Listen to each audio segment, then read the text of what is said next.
right, so let's get into this. A little bit about my background. I am a biologist by trade, nothing to do with plant. I worked at the DNA level at Indiana University.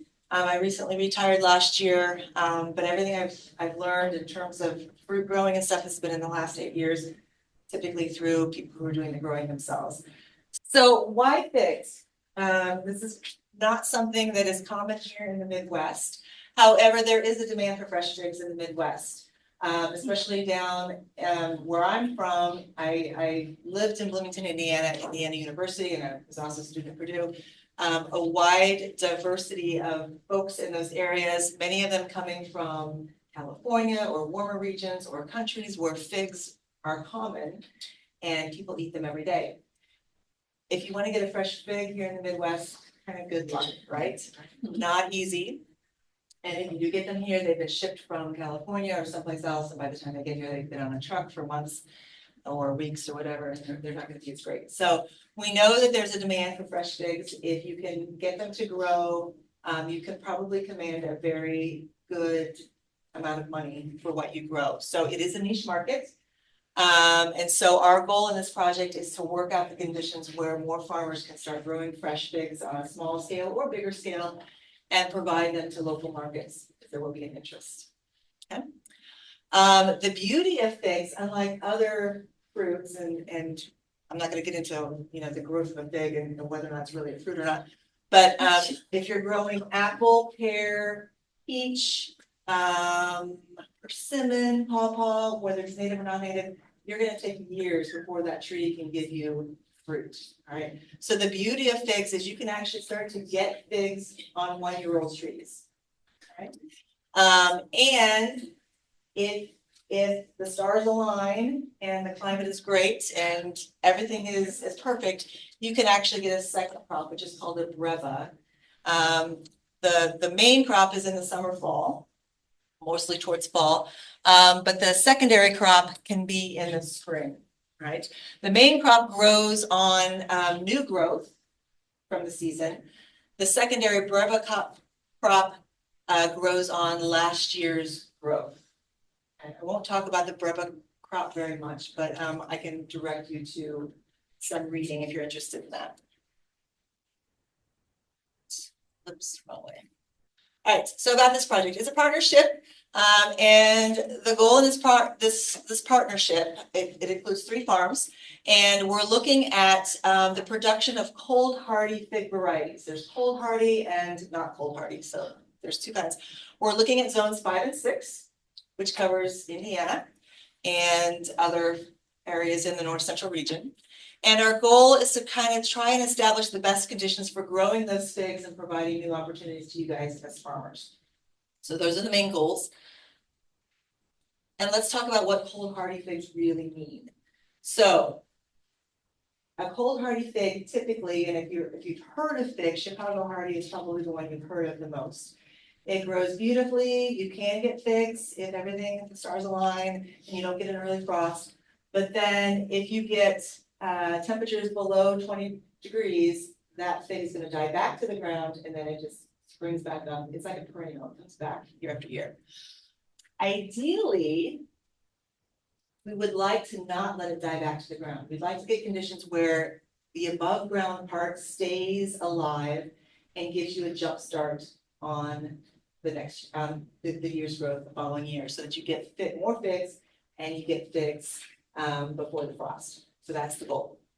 So when we talk about cold hardy figs, we're talking about figs that survive and act kind of like as a perennial. They'll die back to the ground, they'll come back, but we're also going to look at trying to not get them to die back to the ground. That makes sense for everybody? All right. So the 3 farms involved in this project, I'll just call them Farm 1, Farm 2, Farm 3, like thing 1, thing 2, thing 3, and Dr. Seuss. Farm 1 is my place down in Greene County. I'm in Salisbury. You've heard of the tulip trestle? I'm just like 3 miles down the road from the tulip trestle, and the railroad runs through my property. We're zone 6B now. We were 6A. We've transitioned to 6B because it's getting warmer. Farm 2, Mimi and Evan, you heard them speak this morning about the truffles there in Park County, which is right up here. And they are now zone 6A. You were 5B, correct? Yeah. And then zone 5B, all the way up in St. Joseph's is at the very top. We're looking at big growth up there as well. All right. So the project overview, when we wrote this grant, we said we would do it on multiple farms. That's part of the partnership in the USDA-SARE program. We said we would focus on three cold hardy varieties. The ones that we finally chose were Chicago Hardy, which is kind of the one that everyone has heard of the most and is probably grown the most. The other one, Syrian Dark, and the third one, Abu George. Those are all cold hardy varieties, and I will get into why we chose them in a little bit. And then we're testing those both in ground and comparing that to figs grown in pots. So those three varieties, growing them in ground, and those three varieties grown in pots. So the ones in the ground, we're winterizing them so that they try to survive and don't die back to the ground. And then the same ones in pots, we're putting them into a protected outbuilding or garage and overwintering in that way. A lot of people do this. They grow figs in pots in this area, especially hobbyists, and they'll pull them into their garage. They do need to go dormant. But we're looking at we're comparing the two to see if we can get those field ones to grow and you don't have to worry about dragging pots in and out every year. The third component that we said we would look at, and I'm not going to talk much about this today because we haven't done a whole lot on this yet, is looking at living mulches that might complement the figs. So can we possibly get a second crop out of that same space? Or can we put something in it that's going to protect the soil or provide more nutrients to the soil? So depending on your interest, there's, different ways to approach this, but we do want to keep the soil protected. And, maybe get another crop out of it, something that might be worthwhile at market. So the three again that we're focusing on are Chicago Hardy, Syrian Dark, Abu George. Each farm is growing minimally 4, if not 5, of each of those in ground and also in pots. These were recommended to us by Darren at Brambleberry Farm, if you're familiar with Darren. And Darren had a number of other cold hardy ones that he started to play around with and he thought might be fun for us. So we got several of those from him, and we're just kind of testing them here and there. They're not on all 3 farms across the board, unfortunately, but we are getting a little bit of data out of these as we've started growing them. Brooklyn Dark, Brooklyn White, Brown Turkey, that's probably the other one that people have heard of the most. Gina's Black, Latarula, LSU Gold, it was created, I believe, at LSU University, or Ellis University. Magbar Hardy, which Darren believes is probably Chicago Hardy, but there's a story behind it. Magnolia, Ron de Bordeaux, Sunflower, and Violette de Bordeaux. So let's start with the in-ground figs. What did we do? So Darren rooted sign messenger. If you're not familiar with what that is when the figs go dormant, you collect twigs off of them, usually 1-year-old growth. And then for figs, you can actually root those in sand or a combination of sand and perlite or sand and peat moss. They root very easily, and then you start a whole new tree that way. So Darren did this for us last winter, and we obtained those from him in April of this past year. We got them planted the first weekend in June, which is a little late, but because the project wasn't awarded until later in the spring, we had to go with what we could do. So we planted them the first weekend in June, and we planted them with a lot of compost. Each farm got a little bit different amounts of compost, and that was based solely on how we dug the holes. So my farm, Farm 1, we don't have a tractor, we don't have mechanical stuff, we dug our holes by hand. So we did not dig them very deep, and we didn't put a lot of compost in. Mimi's farm, Farm 2, and the Farm 3, they mechanically dug their holes, so their holes were deeper. And so a lot more compost went into those holes. That's just kind of by default. Mulching, or covering the soil, the bare soil that was there. We did that various ways. My farm on farm one, we put down a ton of cardboard and wood chips so that we weren't getting a lot of weeds and that we were keeping the soil from being fried by the hot sun. Mimi, you guys did wood chips and straw or just straw? Wood chips for the mulching. The straw was For the for winter, yeah. Okay. And then farm three, they use landscape fabric up there. Watering typically weekly, but you know, we had a drought last year, and so in some cases we were watering a little more frequently. The original goal in the project was to grow all of these trees upright so that we could then cage them and protect them in the winter.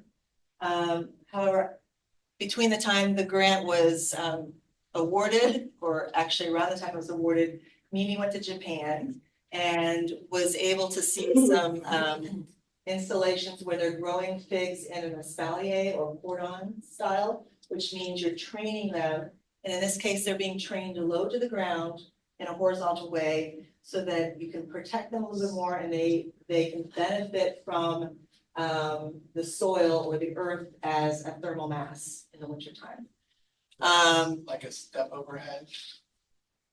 No, so we'll get into what this looks like in a second. Yeah.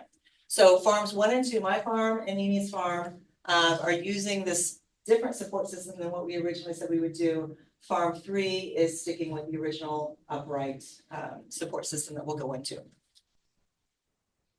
So this is what the cordon system looks like. So basically we have taken and hammered down in a pipe. It could be either aluminum or steel, down 2 feet into the ground, leaving 1 foot above the ground, and then running a horizontal aluminum pipe down the row, and then planting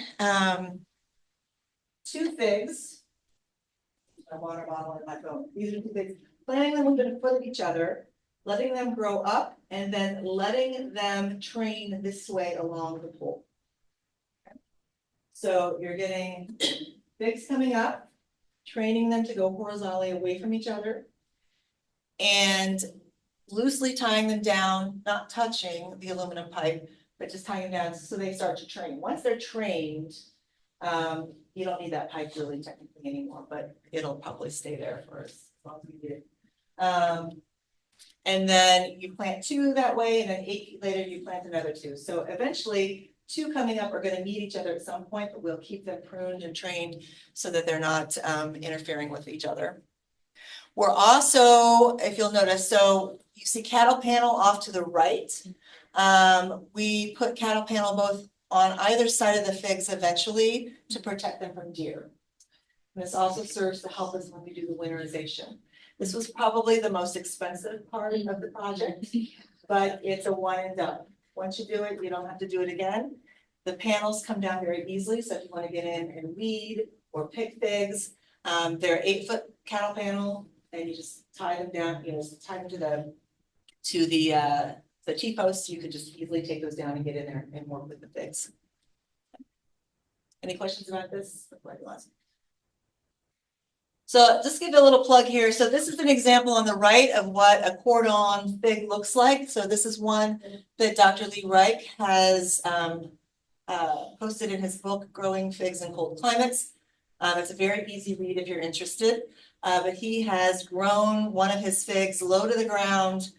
You can't see it in this picture. He did not use an aluminum pipe to train it along. He actually just bent it over and secured it down to the ground. There's cheap and easy ways you can do this.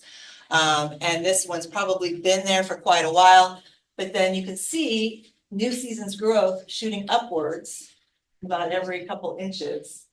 And the idea is that figs start to grow on that new growth every year. And so you get multiple places and it's easy to go in and just quickly pick those figs as they grow. Oh, yeah. These are all considered dwarf or semi-dwarf, or what's the just big? They're guest figs. They're in the fig world, correct me if I'm wrong, I don't think there's any dwarf or semi-dwarf figs. So they're all the same. Yeah, yeah. And you prune and train as you need They won't, if you just let them go, they're gonna get maybe 15 feet tall Oh, really? and they'll look like a big bush. Okay. Um, I think they'll do the same thing on the court on the north. If we put, there we go, 15 feet. they could, you could keep training them for a fairly long period of time, but we will. Yeah, the idea was to get the birth of that main trunk, but you know, structure.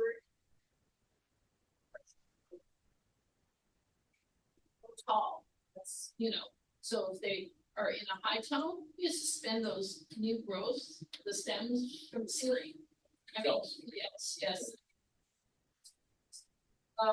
In terms of dwarf, Scott, the third farm, Uh-huh. He does bonsai. Oh, yeah. Big- yeah, the- He's done a big bonsai. Oh. Yeah. And he- Indoors or?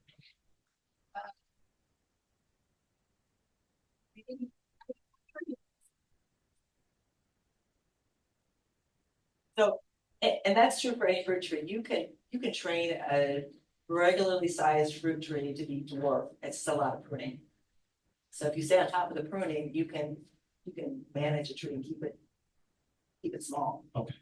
I've seen people growing apple trees in a pot for 20 years. And they stay small. Really? So, yeah. And you sourced your actual starts, I guess, from Brandberry. From Brambleberry. Brambleberry. Yeah, Brambleberry Farm in Paola, Indiana. If you Google them, you'll find them. Darren and Spree own that. They will not ship. You have to go visit and it's worth the visit.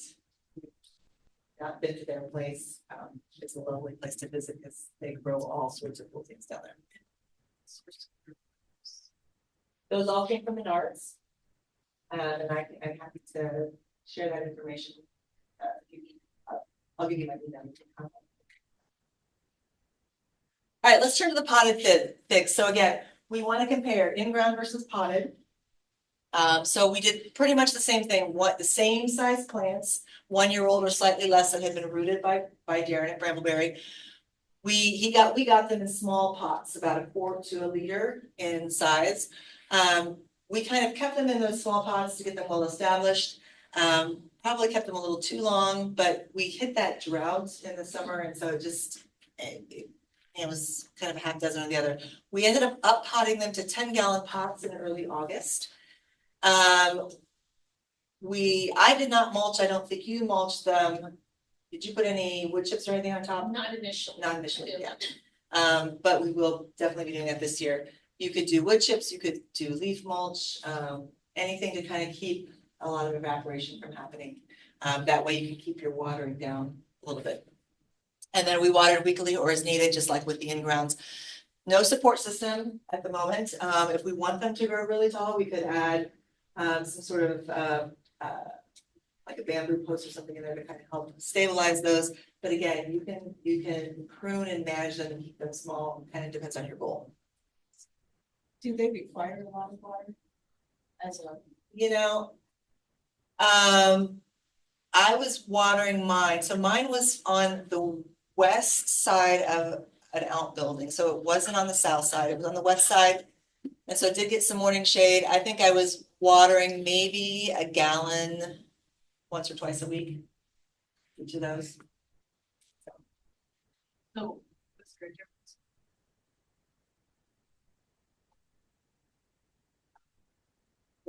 Yeah, definitely different. So mine was on the west. Mine was on the west side of an outbuilding. So it was not getting morning sun. They were finally getting sun about 11 o'clock or noon. They did really, really well. Yours was in full sun, correct?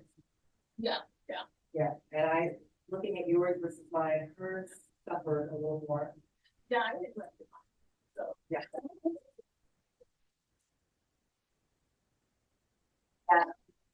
Was it?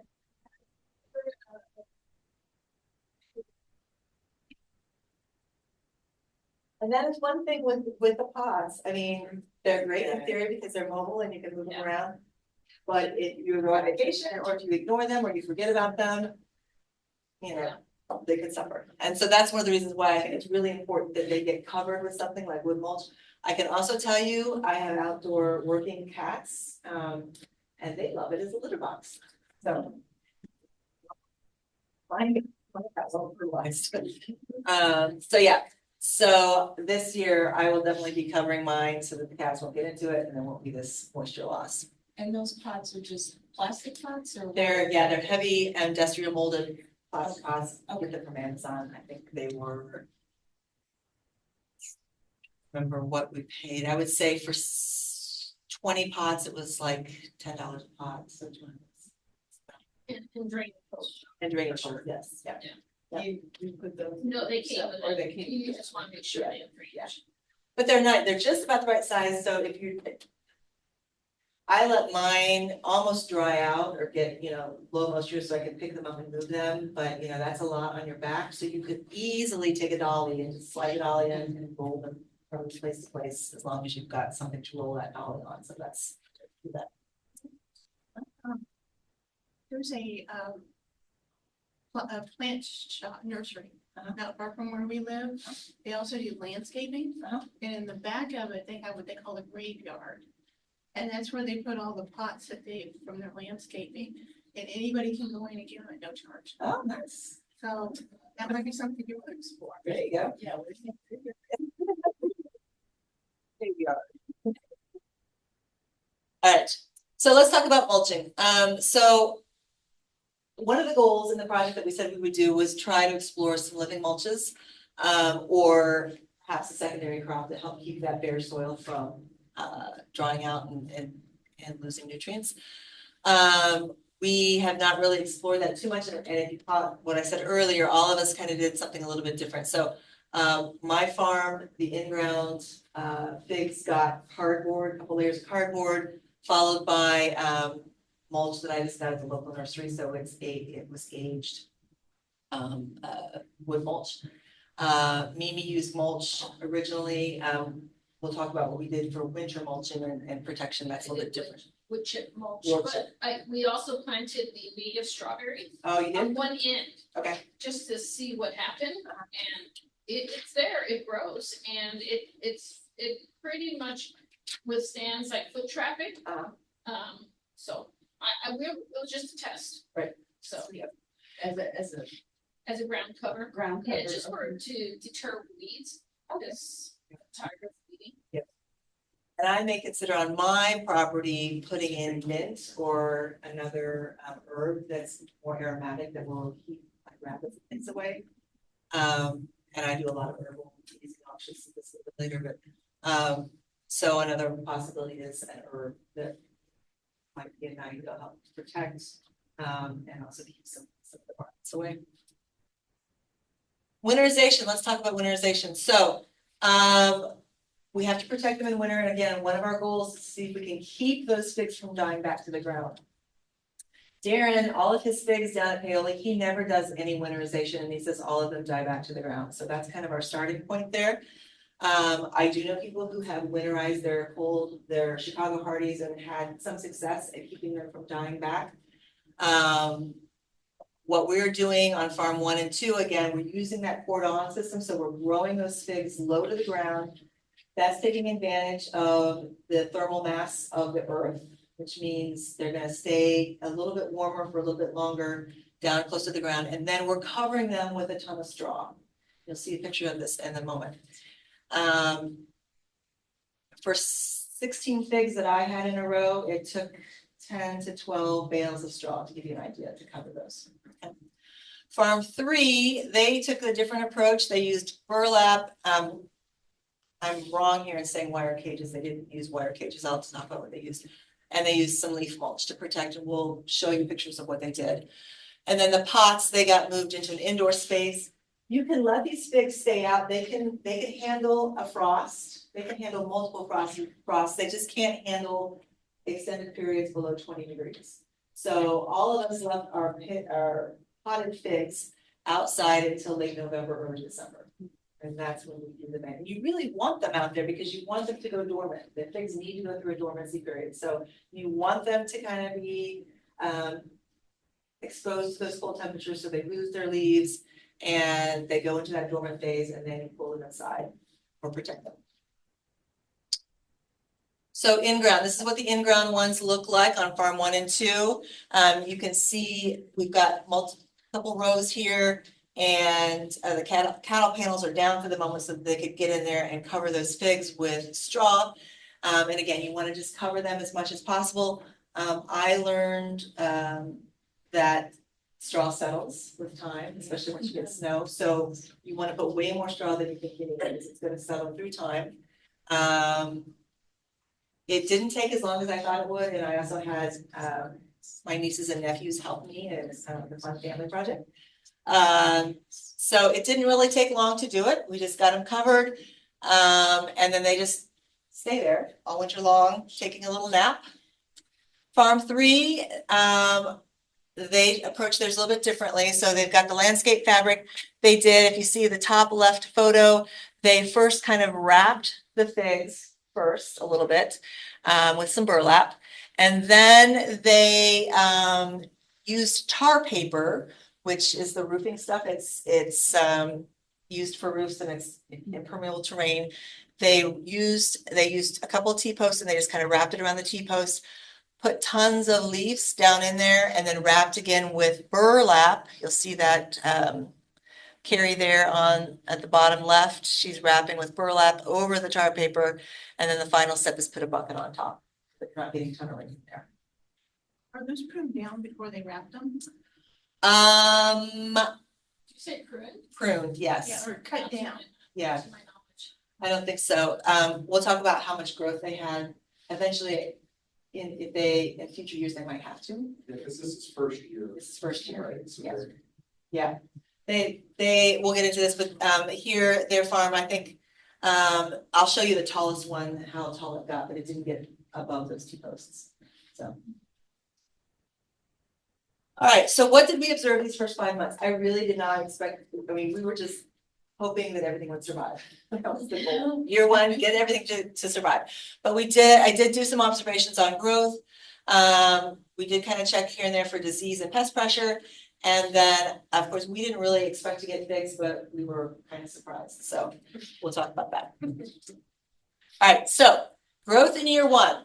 So those figs started out about this tall.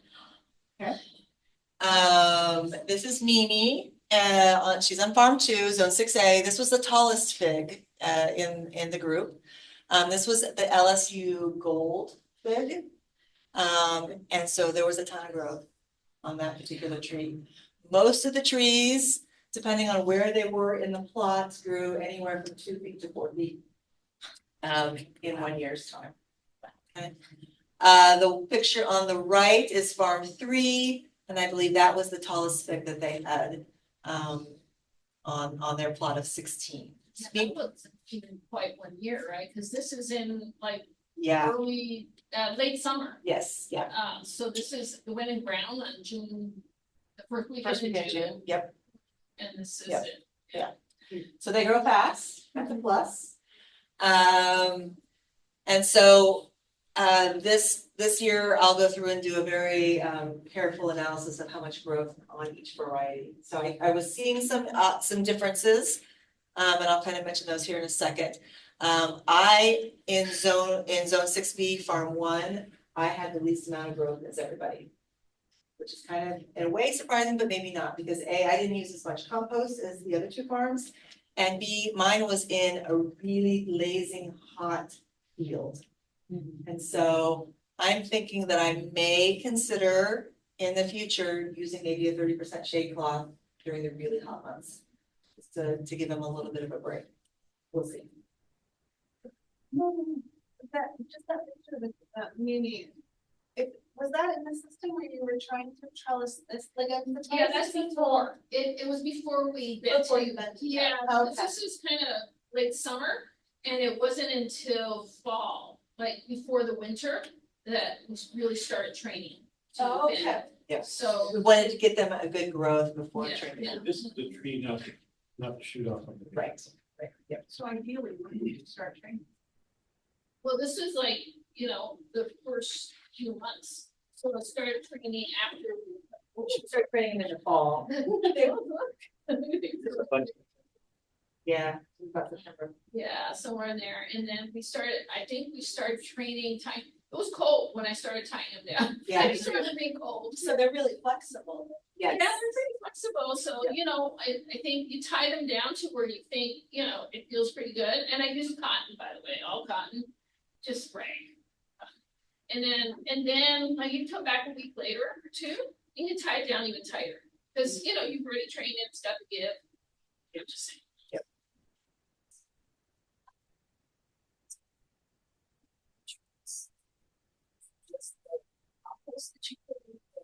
Just the compost, and What do they require? they're pretty, I think they're pretty forgiving. We have not done soil tests, that's something that I should have done last year, but I'll do it this spring. And I'll actually give you a little bit of insight, so, on Mimi has the most figs, there's kind of a story behind that I won't go into, but. Farm 1 and Farm 3, we have 16 figs in ground, Mimi's got a heck of a lot more, like 48 or something like that. Yeah, 96. okay, yeah, she's got a lot. So she's got the bulk of the oddball ones that we have. But on the space that we planted those in, I noticed pretty quickly, and I'll show this to you in a easier thing. Figs at one part of the property are growing really well. At the other end, the growth is really short and stunted. And we do know there was a house or a building on that place. Well, yeah, so, yeah, this was the hill, Fig Hill now. Yeah. And it had a old house that, yeah, I've never seen the house because it was already destroyed. All it had was like concrete patio left or whatever. So we were gonna do the Walpini, that's what happened, Yeah, right? yep. And at the price, and like, okay. So all this is planted on top of that hill without any amendments to the soil other than the compost where we dug the hole. I mean, that was just, and so to see this growth, right, where basically. And I'm thinking that the area that you had the least amount of growth was probably where the main part of the house might have been sitting. The both ends, so it's really hard for me to say that. Okay. You would think the house was more central, for some reason, that's, yeah, I don't know. And I say that because I have a black walnut planting, we had an old house sitting down. And we knew where the house was because we were the ones who took it down, we put black walnuts and you can tell exactly where that house was because those trees are 5 feet and the ones in the perimeter where the house wasn't, they're now 20 feet. So you can tell there's a huge difference in what the soil was. I mean, the house sat there for over 100 years, so.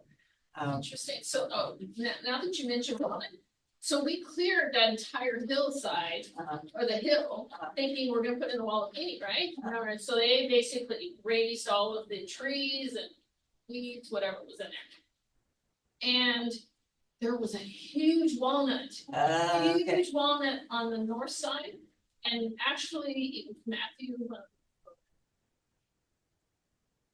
He said to me, he goes, "We got a lot of walnuts around here, you know? You think these are big?" Yeah, it's possible there, yeah. So they may be walnut resistant. So they are jug bone tolerant. They could be, Jug bone tolerant. possible. Yeah, maybe. There's no way of measuring the jug bone up in the soil, so, But probably active. yeah, that I don't know. Well, we still have walnuts around. Yeah. Yeah, so we got rid of that big one. Okay. Afraid it's falling.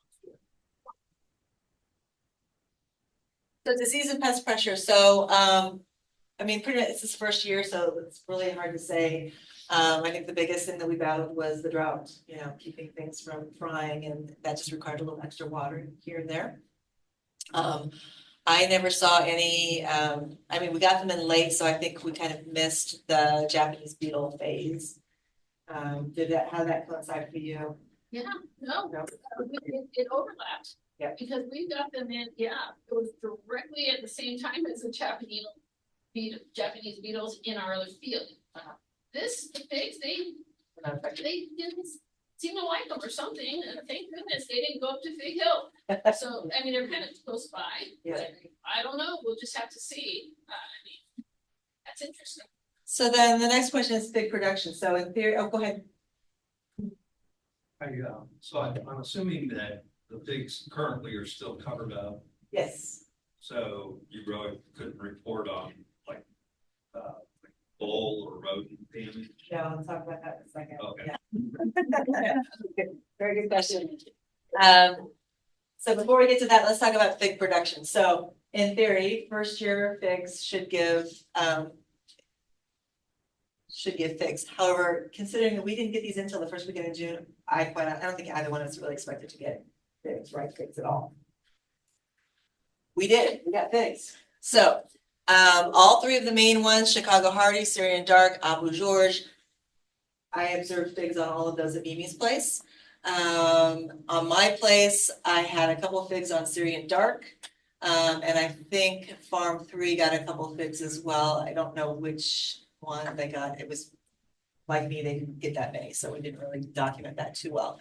Mimi's place, she also had figs on Brooklyn Dark, Brooklyn White, Brown Turkey, Geno's Black, La Torillo, LSU Gold, and the Magbar Hardy.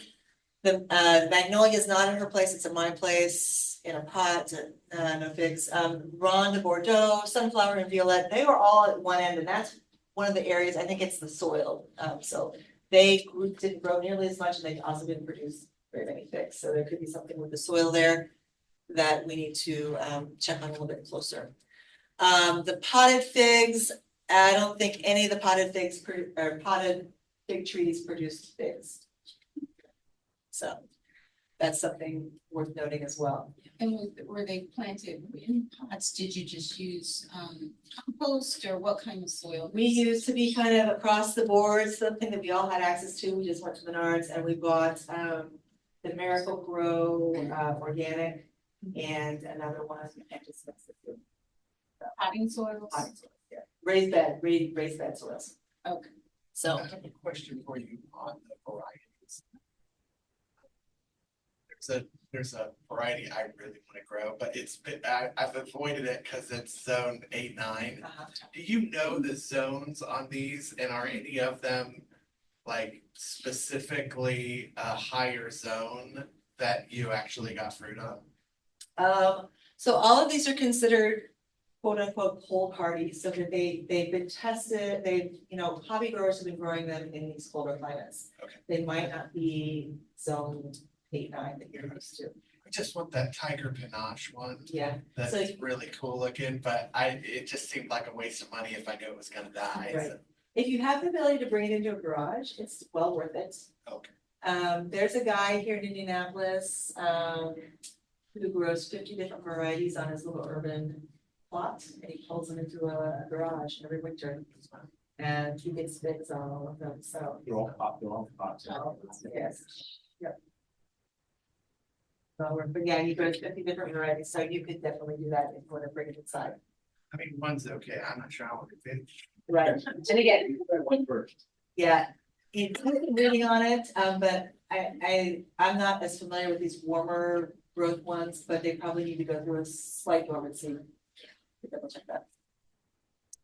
All right, so here's the figs. They look like, okay. One of the things that I know Mimi did when she started to see the figs and it was getting really late in the fall, to kind of enhance ripening, she actually plucked a lot of the leaves off so they could get more sun. Lee Reich in his book talks about you can enhance, potentially quicken the ripening by putting a little drop of oil on the eye. So you can see, like olive oil or something right there at that little point, that little eye, that supposedly is supposed to help enhance the ripening. But yeah, she got fresh figs, so that's pretty cool. So let's talk a little bit about thinking outside the box. So if you ever write a NCR-SARE grant or any grant whatsoever, and I've been writing grants for a long time in my capacity at NIU, you always want to think, what if this doesn't work? What can be salvaged from this? Because people who are reviewing grants and they're going to give you money, they want to know that it's worth something in some form or fashion, whether it's education or can you get something else out of this? And so when we wrote this grant, we really kind of thought about outside the box. What happens if we do all of this and we just can't get a lot of ripe figs? We don't want farmers to go through all of this and all of a sudden say, gosh, I invested all this money, I did all this work, and now I have nothing to take to market. So thinking outside the box, we put in the grant that we would look at some other value-added things that could come out of these figs, even if we didn't get ripe figs. Or didn't get very many ripe figs. So it turns out that you can make some value-added products from fig trees, whether you get ripe or unripe figs or none at all. So you can definitely make jams from ripe figs. If you are familiar with Dillman Farm, they make something called the frog jam, which is fig, orange, FR, raspberry, G, I think it's grape. So they blend 3 different fruits and make this fantastic jam. If you've not tasted it, I highly recommend going in your grocery store and looking for Dillman. You can also, it turns out, make jams from unripe figs. And so this is one of those, Mamie collected a bunch of unripe figs, froze them down. I just got them from her yesterday or today, and I'm gonna go play around with some recipes. I know of one farm that has made jam from unripe figs, so I'm gonna play around with that and see what that comes out to be. Okay, but that's definitely a possibility. You can make teas. Turns out figs, whether it's the figs or the leaves, are highly nutritional. There's a lot of vitamins in them, a lot of antioxidants. I can direct you to research, published papers on that if you're interested. You can make a fig leaf tea of just the fig leaves alone. I know Mimi, you love just plain fig leaf tea. I collected fig leaves off of these figs and I blended them with some herbal, dried herbal things that are often used in teas. You're gonna get to taste that today. So there's definitely a market there. I talked to a woman who owns she owns an apothecary, but she also has a wild food bar in Greenwood. It's open to the public, and they make drinks and they make soups and things out of either wild foods or herbals. And I said, if we had farmers who could supply you with fig leaves, would you be interested? Her eyes went, oh yes. Okay. So there are herbalists out there who would gravitate to this in a heartbeat if you produce this. We talked about living mulches that are a secondary crop. So let's say you don't want to collect, you don't want to make jam, but you got another living mulch under there, so you could eventually get 2 things out of it. You could get the tea leaf, the leaves from the fig for teas. You could have a secondary crop of something underneath, whether it's strawberries or something else that somebody might be interested in.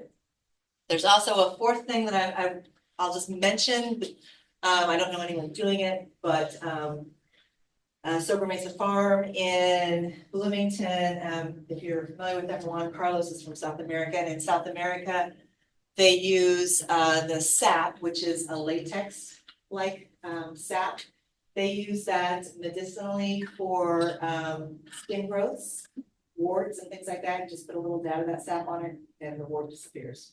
So it's actually very traditional down there. I'm sure not well researched here, but something that could potentially down the line be of use. If you are allergic to latex, then you may not want to be delving into that. And if you are allergic to latex, the teas are probably fine, but don't risk it if you are allergic to latex. But you will get to taste some teas here in a second. All right, so I talked about this early on. Part of this grant also was an educational component, and speaking here today is part of that. We promised in our grant that we would reach a wide range of farmers here, and that's why I sent that little clipboard around. If you are a female farmer, a military veteran farming, or interested in farming, or BIPOC, or if you fall into more than one group, if you would just let me know so that I can give that feedback to SARE, that would be wonderful. We will be giving more updates through the North American Fruit Explorers and the Indiana Fruit and Nut Growers Association. Again, we've got stuff up here to be taken from those groups. Those will probably be via Zoom, and I think we'll try to have a field day at some point next year. This is a 2-year grant, so we need to do something in the field before the grant is over. And then lastly, we'll do some feedback. You'll give me some feedback on the sampling of the tea today. And with that, we want to thank USDA and SARE for funding this project. I think it's going to be really cool with offering some new opportunities to farmers here in the Midwest. The North American Fruit Explorers, so when you do a partnership, they typically want an entity that kind of supports you so that all the money routes through them. So the North American Fruit Explorers graciously offered to do that for us. They get nothing out of this. They just are the conduit through which everything goes.